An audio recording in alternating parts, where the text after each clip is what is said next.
Laura was posted to London and given a job as a driver. She made many new friends. For the first time, she felt like she truly belonged. The people on my left, the people on my right, she recalled, we were all the same. End of the war.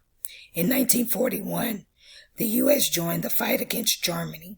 The war raged on for 4 more years. Finally, in 1945, Germany surrendered. The war was over.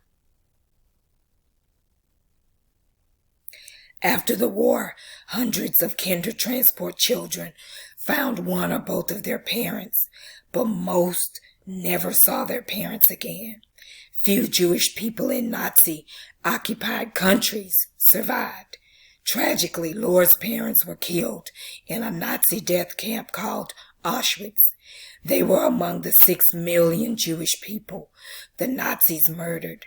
This terrible period of history would later be known as the Holocaust.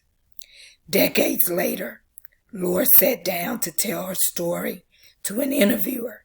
She still dreamed about her parents, she said.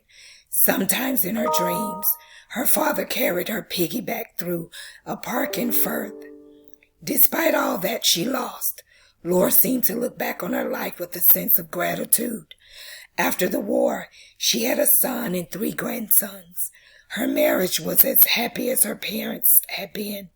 Today, the Kinder Transport is remembered as a remarkable feat. The lives of some 10,000 children were saved, thanks to the Herculean efforts of many people from many walks of life, politicians, religious leaders, advocates, and the thousands of families who opened their homes. I think I'm very lucky to be here, Laura said. I've had a lonely life.